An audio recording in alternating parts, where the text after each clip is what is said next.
primeiro lugar, afinal de contas, o que é gnosis? Gnosis, então, é uma palavra grega que significa conhecimento. Então vocês vão dizer, não, que conhecimento, isso eu quero. Me diga qual é o livro aonde eu posso obter esse conhecimento. Será que nós vamos conseguir esse conhecimento durante a palestra? Não. É um conhecimento muito especial.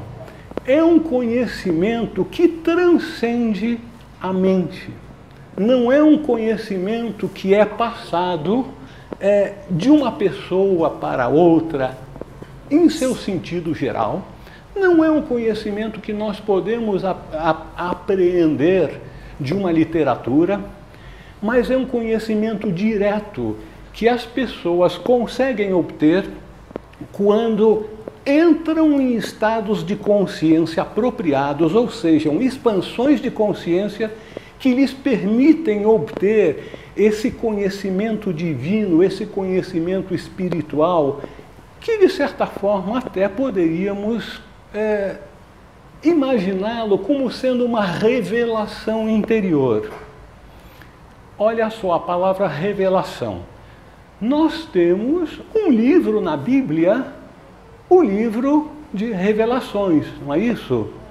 Aqueles que têm uma conexão católica e não protestante vão dizer, mas eu não me lembro desse livro. Revelações nada mais é do que o livro do Apocalipse. Em grego, Apocalipsis significa revelação. Então, existe dentro do corpo do cristianismo oficial essa tradição de revelações que foram colocadas no livro. Mas essas revelações, a gnosis, é uma revelação interior que até pode ser colocada no papel de uma forma alegórica. Vamos dizer muito rápido, em breve, por que colocar, só se escreve essas revelações interiores de uma forma alegórica, de uma forma simbólica. Porque essa gnosis é aquele estado de consciência em que nós transcendemos a maneira de perceber o mundo como nós normalmente fazemos com os nossos sentidos, ou seja, a nossa visão, a audição, o tato, o paladar e também aquela somatória dos nossos sentidos que é a nossa mente e a nossa memória. Mas existe uma outra maneira de perceber as coisas, de apreender a realidade. E essa é a gnosis. Isso é aquele conhecimento intuitivo que, por exemplo, numa meditação profunda, a gente consegue perceber. Os grandes yogis dizem que existem, da mesma forma como existem sentidos físicos, existem sentidos espirituais. Só que esses sentidos espirituais, acima do plano astral, eles como que se fundem, todos passam a ser uma coisa só. Obviamente, é difícil de nós imaginarmos o que isso pode ser, mas é o que isso acontece. E acontece de uma maneira tão assim deslumbrante para nós, que quando conseguimos entrar nesse estado de consciência da apreensão direta da realidade como ela é, nós verificamos que aquilo que nós achamos nesse mundo material como sendo a realidade, essa mesa é uma coisa real, eu estou tocando, eu estou vendo, esses quadros, essas janelas, tudo isso é real. Mas, no sentido espiritual, dizemos que isso é ilusão, porque isso é perecível, é impermanente, enquanto que as coisas do mundo espiritual são coisas permanentes, que podem ser percebidas durante a duração de todo um período de manifestação dos universos é aquilo. Então, mas por que é importante esse tipo de conhecimento? Porque esse é o conhecimento transformador. Quando Jesus disse, uma passagem que está registrada na Bíblia canônica, conhecereis a verdade e a verdade vos libertará. Jesus está nos dizendo que um dia viremos a conhecer a verdade. E essa verdade vai nos libertar. Algumas pessoas poderiam dizer que não, a verdade é a Bíblia. Quando nós conhecermos tudo que está na Bíblia, então nós estaremos libertos. A meu ver, não era isso que Jesus estava dizendo. Ele estava dizendo que quando conhecermos a verdadeira verdade, que é a verdade de nossa natureza real, quem nós realmente somos, de onde viemos, o que estamos fazendo aqui, para onde nós vamos, aí sim, aí nós iremos conhecer a verdade última. A gnosis é o conhecimento da verdade, e isso vai nos libertar, porque nós então teremos a experiência de quem realmente somos. E quem nós realmente somos? Os gnósticos que tiveram essa experiência e os místicos de todos os tempos, os grandes yogis realizados, todos eles dizem a mesma coisa. Nós somos expressões divinas. E quando nós temos o conhecimento, mas o real conhecimento é aquele conhecimento de vivência, não é, eu li naquele livro, falaram na palestra. Não, é o conhecimento de viver aquilo. Aquilo é tão contundente que a pessoa se transforma. Depois desse tipo de experiência meditativa, experiência transcendental, em que a pessoa vivencia que é uma expressão de Deus, ela muda inteiramente. Nos tempos modernos, alguns médicos perceberam que muitas pessoas que tiveram experiência de quase morte foram declaradas como mortas por alguns minutos. Essas pessoas, depois sendo reativadas, normalmente por um desfibrilador, aquele choque no coração, faz com que elas voltem, mas de diferentes maneiras.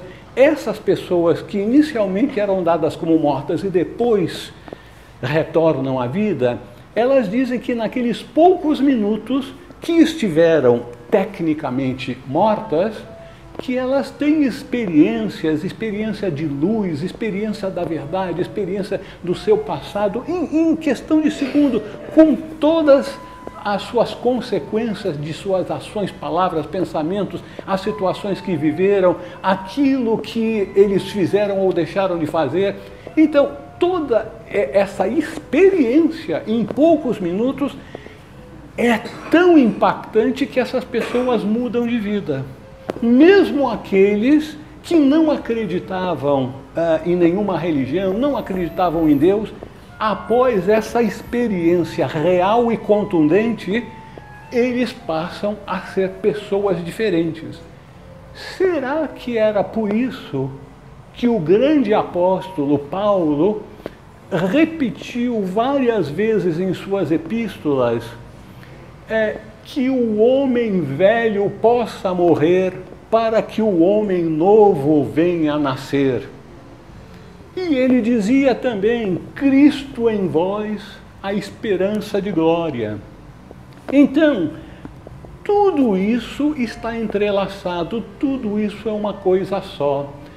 É quando nós despertamos para aquela realidade de que existe um ser de luz em nós, de que Cristo em nós,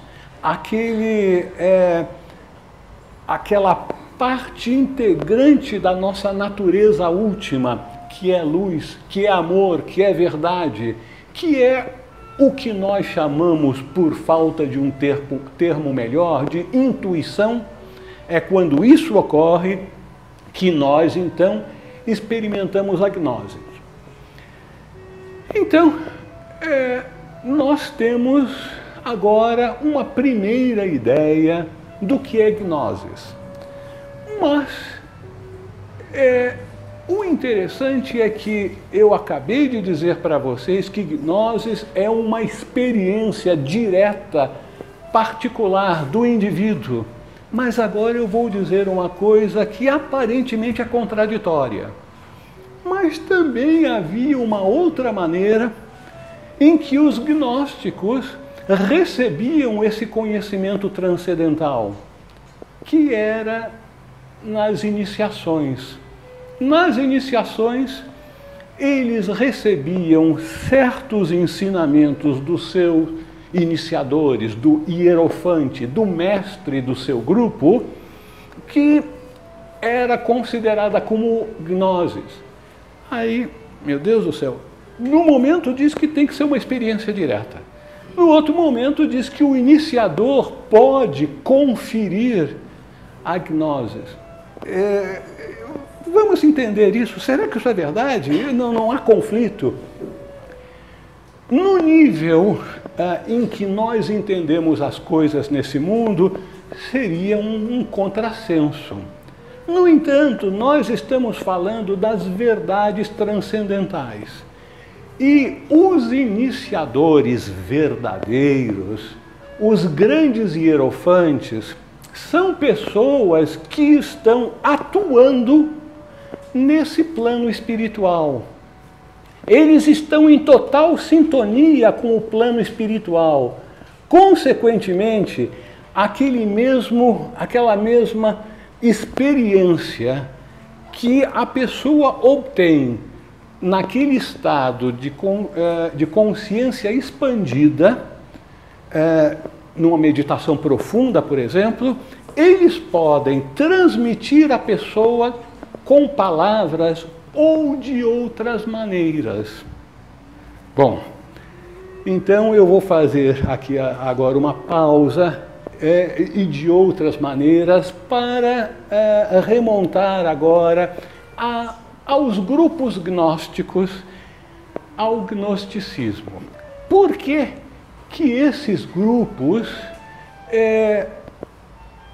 são tão pouco conhecidos e por que que eles foram perseguidos pela Igreja durante o século 2, 3, 4 e 5 e por volta do século 6 de nossa era, praticamente não haviam mais grupos gnósticos conhecidos. É muito provável que ainda houvessem uns tantos núcleos que tiveram que se esconder para sobreviverem, porque a Santa Amada Igreja, naquele tempo, não brincava em serviço.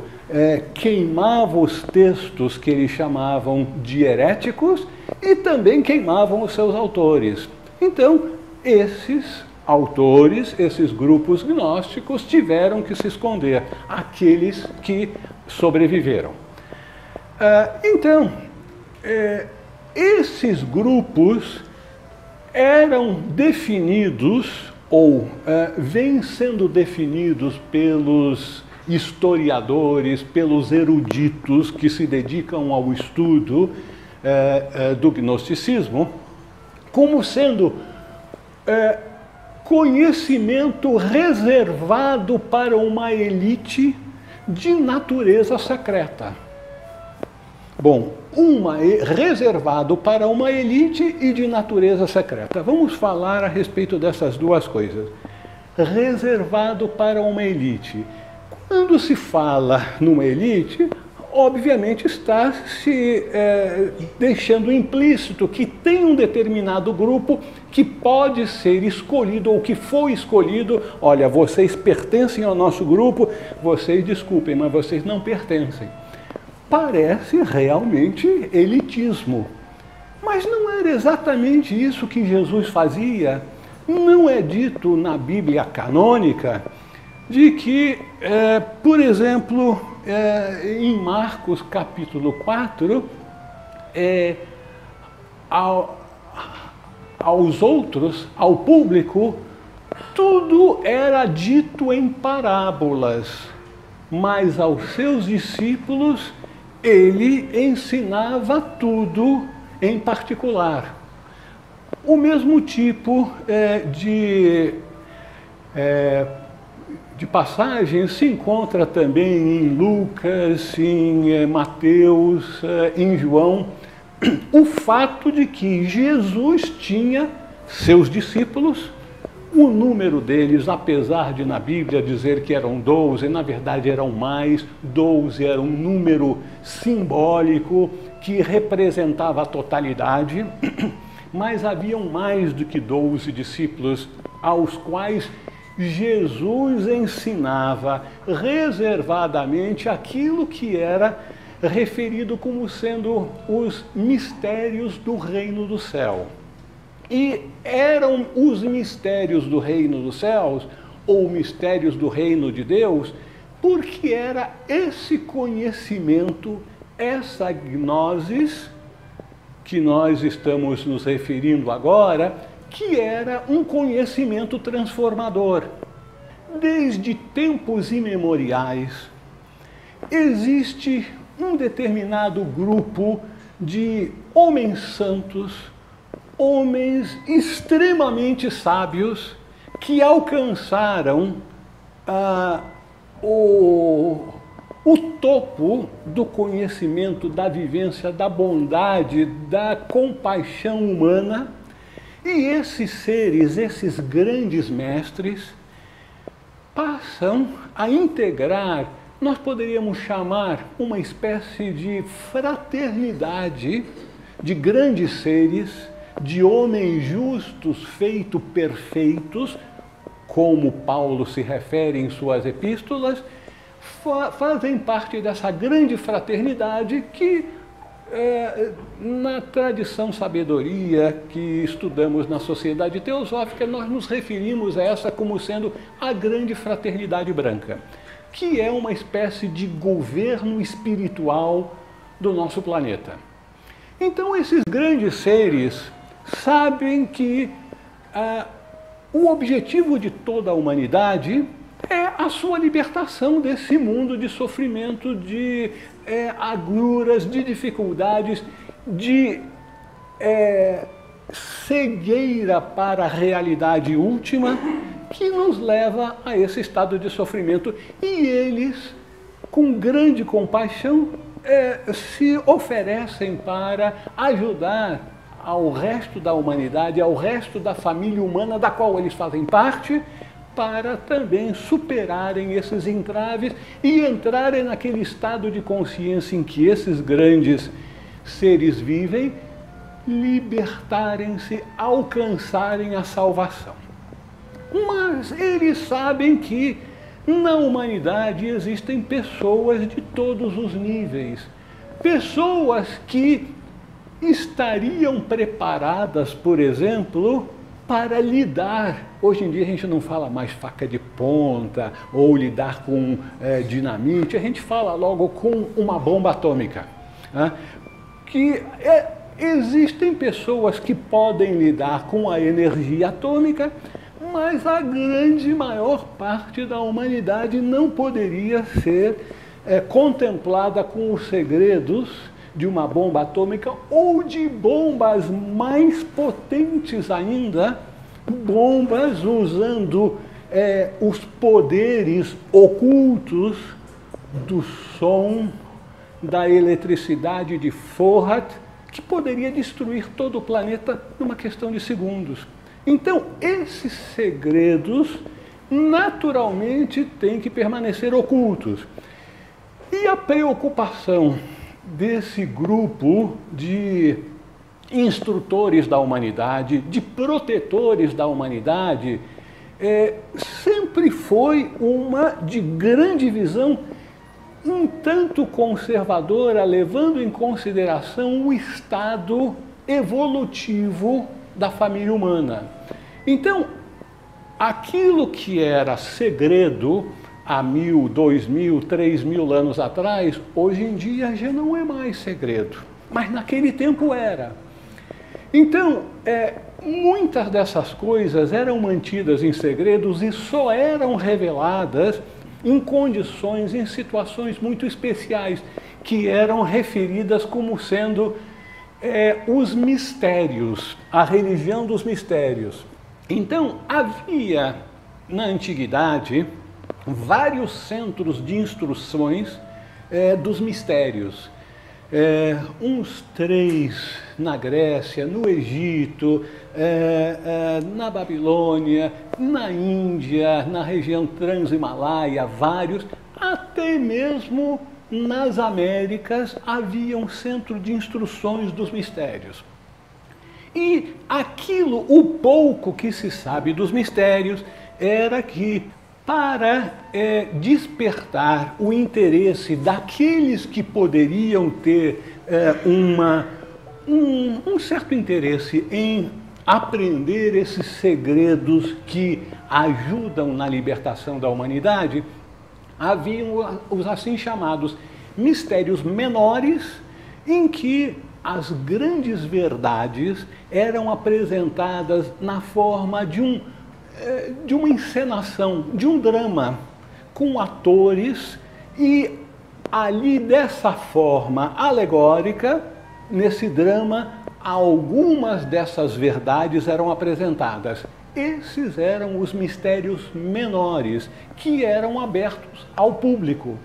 Aquelas pessoas que ficassem tocadas, cuja intuição lhes dissessem que havia algo a mais e procurassem se inteirar desses conhecimentos, desses segredos, eram então levadas paulatinamente para a sua aceitação nos mistérios maiores. Mas aí havia uma seleção, haviam testes, provações, e só uns poucos, sempre uns poucos, eram admitidos porque eles tinham a capacidade para isso.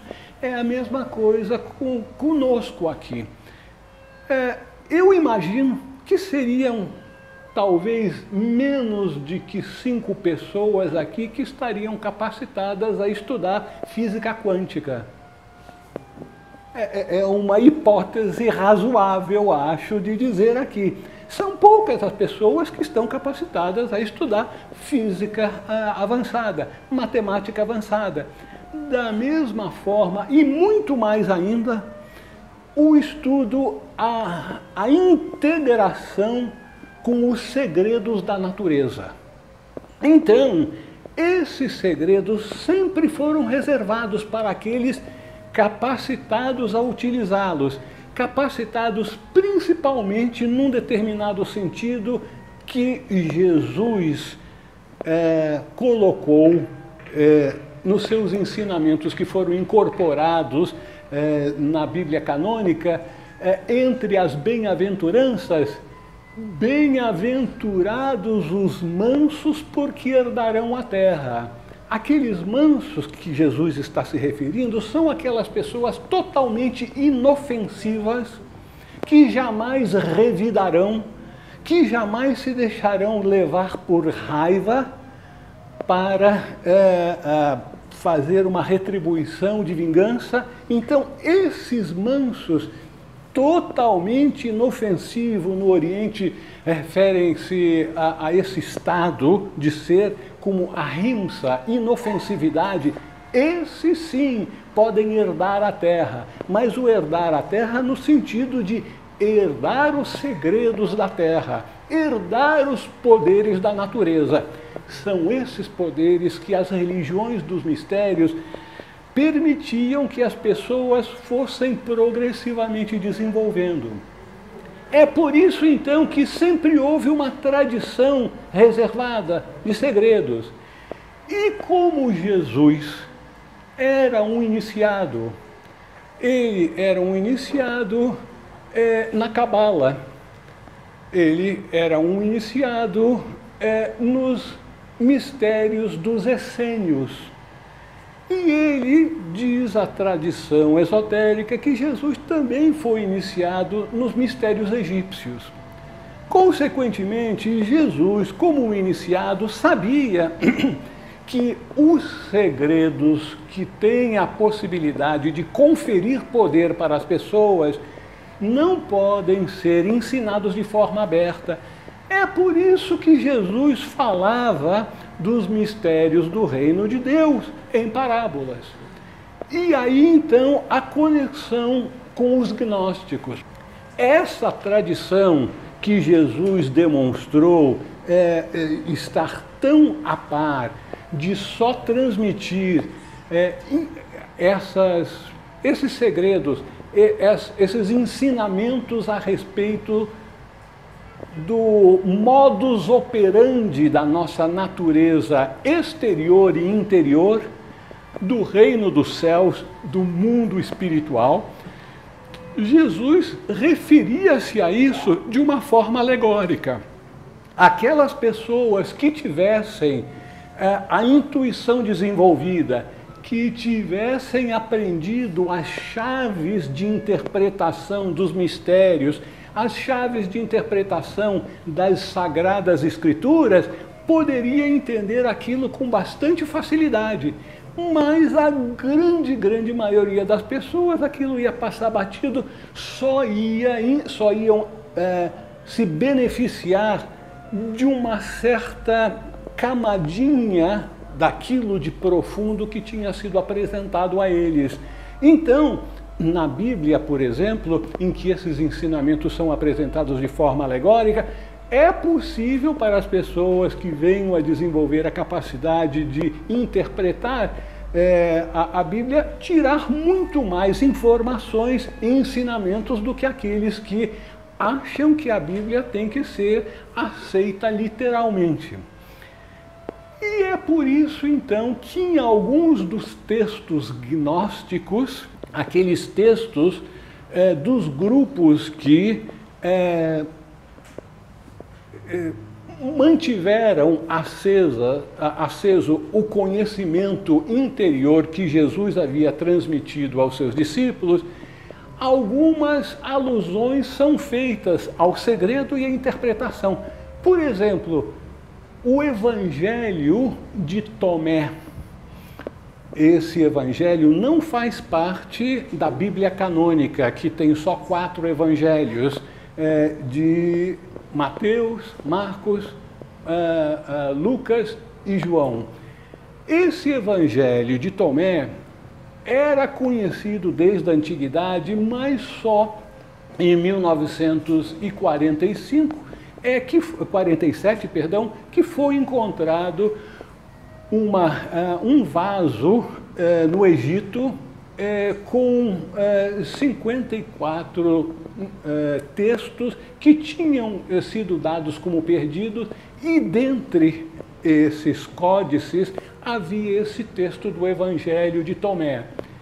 E, curiosamente, o Evangelho de Tomé começa da seguinte maneira: esses são os ensinamentos secretos de Jesus o vivo, registrados por Dídimo Judas Tomé. E assim começa o primeiro logion, o primeiro aforismo: aquele que conseguir interpretar o significado desses ensinamentos não conhecerá a morte. Então você vê, começa dizendo que são os ensinamentos secretos, e que aquelas pessoas que conseguirem interpretar, ou sejam, que tenham desenvolvido a intuição e conheçam as chaves de interpretação, não vão conhecer a morte. Bom, vocês vão dizer, puxa vida, então eu passaria não só dos 100 anos, mas dos 200 anos, dos 300 anos, dos 1000 anos, eu nunca iria morrer, o meu corpo iria permanecer para todo sempre, se eu conseguisse interpretar aqueles ensinamentos do Evangelho de Tomé? Não. Não conhecerá a morte significa que essas pessoas vão passar por expansões de consciência tal que permitirá que essas pessoas venham a saber que elas não são o corpo, que elas são a alma, e vão viver com a consciência de alma. Então elas vão como que se observar no corpo, sabendo que o corpo é só um veículo e que chegará o dia que vai ter que trocar de carro. Então vai passar aquele carro adiante para fazerem o que quiserem com ele e vai ter um novo veículo corpóreo. Então esse é o significado de não conhecer a morte. Mas só as pessoas que passam por essa expansão de consciência têm essa vivência, esse conhecimento totalmente confiável, que eles não são o corpo, que eles não conhecerão então a morte. Então, os gnósticos nada mais são do que uma continuação da tradição dos mistérios. A tradição dos mistérios maiores, em que aquilo que era referido como sendo os mistérios menores, os ensinamentos alegóricos em forma de apresentações teatrais e outras maneiras de apresentar alegoricamente ensinamentos mais profundos, isso aí passa a ser uma herança desses indivíduos. Mas os grupos gnósticos eram organizados de uma determinada maneira que possibilitasse às pessoas que fossem se preparando de ingressarem nos mistérios maiores, de serem admitidas a grupos mais avançados. Porque aqueles grupos gnósticos cristãos eram organizados da mesma maneira como os grupos essênios eram organizados. Eles tinham 3 grupos. O grupo dos neófitos, ou crianças, como também eram referidos, e esses crianças nos lembram Jesus dizendo: vinde a mim as criancinhas. O primeiro grupo dos neófitos. Esses neófitos permaneciam por vários anos. Em algumas fontes nós vemos indicações que seriam 3 anos, outros falam de 2 anos, que era o tempo que no cristianismo primitivo da igreja dominante, levavam 2 anos para as pessoas com mais de 20 anos serem batizadas depois de um período de preparação e de testes, provações para serem batizadas. Nos primeiros tempos, a igreja dominante, a igreja ortodoxa, não batizava as criancinhas de berço com poucas semanas de nascido, não. Essa prática só começou a ser implementada depois da Reforma Protestante, em que Roma começou a se preocupar. Meu Deus, antes que um pastor protestante venha a batizar os filhos dos nossos paroquianos, vamos batizá-los. Não vamos esperar até as pessoas completarem 20 anos, darem o consentimento, se prepararem para isso. Não, vamos batizar com criancinha. Então, mudou toda a história, todo o procedimento, todo o livre-arbítrio da pessoa, que não era mais respeitada. Nasceu de uma família católica, batismo nele, já está batizado como católico para o resto da vida. Bom, naquele tempo isso não era assim. Entre a igreja dominante eram 2 anos de provação, outros grupos 3, E entre os essênios parece que eram 7 anos de provação até serem admitidos ao segundo grupo, que era o grupo dos irmãos, e aí sim é que eles começavam a ser preparados para as iniciações, para serem admitidos aos rituais. Bom, aí é que a coisa começa a ficar interessante, porque nós vemos que durante o primeiro estágio, em que os membros que recém entraram como neófitos têm que se preparar, eles recebiam os textos que hoje em dia nós conhecemos como sendo textos gnósticos ou documentos apócrifos que tinham ensinamentos de uma forma velada, de uma forma alegórica, e eles iam desenvolvendo a sua intuição. É bem verdade que haviam relativamente poucos textos e a maior parte das pessoas não sabiam ler. Então, eram leituras que eram feitas para essas pessoas que se integravam no trabalho da comunidade em condições muito especiais que não tem nada a ver como nós vivemos no nosso mundo. Era uma maneira de se integrar de forma totalmente altruísta. Essas comunidades viviam normalmente num regime que hoje nós chamaríamos de comunista. Os bens pertenciam à comunidade e cada um fazia o que Marx veio a dizer muitos séculos depois, que a cada um de acordo com suas necessidades e de cada um de acordo com sua capacidade. Naquele tempo aquilo funcionava, as sociedades eram mais simples e havia então a possibilidade de verificar até que ponto as pessoas, os neófitos, eram realmente voltados a ajudar os outros. Porque, veja só, essas eram comunidades que estavam preparando as pessoas a se tornarem detentores de poderes que permitiriam essas pessoas ajudar o seu próximo na sua tarefa de autotransformação e trilharem um caminho espiritual acelerado. Então, essas pessoas estavam sendo observadas, estavam recebendo certas instruções bem light, bem leve, e a intuição ia desenvolvendo, até que fossem admitidos como irmãos.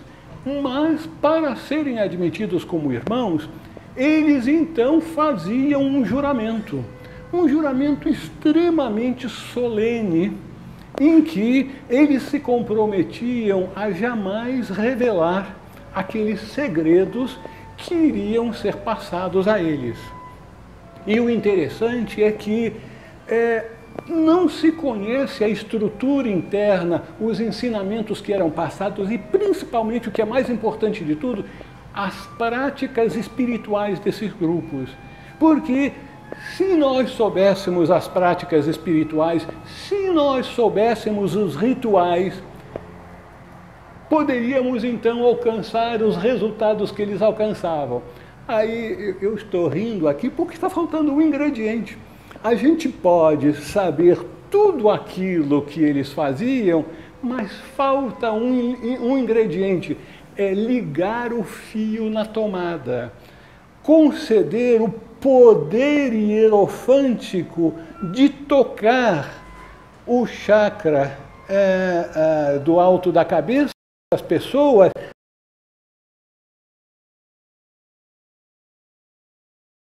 o seu fogo interior, trazendo essas pessoas para aquele estado de consciência elevado.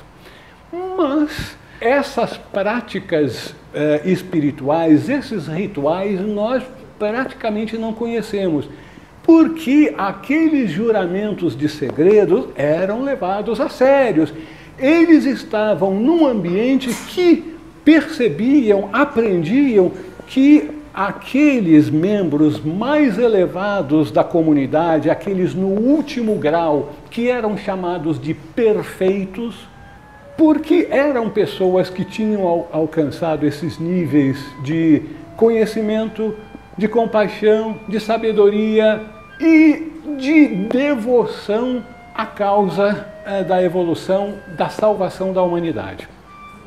Então, eles estavam nesse processo, no segundo grau, os irmãos, de serem iniciados naqueles rituais, naqueles sacramentos que iriam expandir a consciência. E é então, dentro desse esquema, que nós verificamos alguns indiciozinhos. Por exemplo, Jesus, nos evangelhos canônicos, indica, depois da Eucaristia, que Jesus se retirou com os seus discípulos e foram cantar o hino. Viemos a descobrir depois, por meio de alguns documentos, que esse hino de Jesus, que está publicado pela editora Teosófica com esse título, O Hino de Jesus, é um ritual, talvez o único ritual que a hierarquia espiritual tenha permitido que viesse a ser conhecido, pelo menos na sua forma externa. Esse ritual é um ritual de poder tremendo. Aqueles que procuram encenar esse ritual verificam que ocorre certas expansões de consciência. Alguns indivíduos mais sensitivos têm certo impacto energético com isso, em que Jesus estava no centro da roda, os outros discípulos girando ao redor dele, num diálogo cantado. Então, mantras, movimento, o centro, o círculo mais interno, o círculo mais amplo e o círculo mais largo. Então, ritual. Mas, num outro documento gnóstico, nós temos indicações de outros rituais, de outros sacramentos. No Evangelho de Filipe é dito num logio, Jesus fez tudo num mistério, em 5 sacramentos: um batismo, uma crisma, uma eucaristia, uma redenção e uma câmara nupcial. Então haviam 5 rituais ou 5 sacramentos de caráter crescente, de impacto nos chakras, no poder de abrir a consciência dos indivíduos, sendo que o último deles era chamado de câmara nupcial. É lógico que a linguagem sagrada é baseada no que é chamado de analogia. Esses sábios verificam processos, situações, coisas que existem no mundo material e verificando uma certa semelhança com esses processos ou essas coisas com as coisas espirituais, utilizam, por analogia, esse tipo de vocabulário. O caso, a câmara nupcial. A câmara nupcial, como nós sabemos, o matrimônio das pessoas significa a união do sexo masculino com o feminino, do qual, no seu devido tempo, em grande número de casos, é gerada uma criança. Então, por analogia, usava-se na linguagem espiritual esse sacramento máximo como sendo a câmara nupcial. não no sentido que a igreja tradicional mais tarde veio a dizer que Jesus instituiu o sacramento do matrimônio, unindo homem e mulher para serem esposo e esposa até que a morte os separem. Não tinha absolutamente nada a ver com matrimônio terreno, tinha a ver com um matrimônio espiritual, em que a alma era desposada pelo Espírito. Então, na trindade do eu superior do homem, a alma como sendo a mente abstrata e o espírito, Atma, o poder da vontade da vida, ao impregnar a mente abstrata, a alma fazia gerar o Filho, que é o Cristo interior, o princípio crístico ou intuição ou o ser de luz em nós. Então, esse era o sacramento máximo, aquele sacramento em que a alma, sendo vivificada, fertilizada pelo Espírito, gerava o Cristo interior, esperança de glória. E quando isso ocorre, a pessoa é uma nova pessoa. No Evangelho de Filipe é dito, Cristo veio e transformou o mundo, as coisas ficaram mais belas e ordenadas. Realmente, quando Cristo vem ao mundo, não só o Cristo histórico, que fez uma grande transformação no nosso mundo exterior, mas o Cristo interior em cada um de nós. Cristo tem que nascer, mas em nossos corações, para que venhamos a ser salvos. Um místico, na Idade Média, Ângelo Silesius, escreveu um místico que alcançou essas expansões de consciência de não só ver a Deus, mas unir-se a Deus. Esse místico escreveu: ainda que Cristo possa nascer 1000 vezes em Belém, se ele não nascer no seu coração, continuarás infeliz.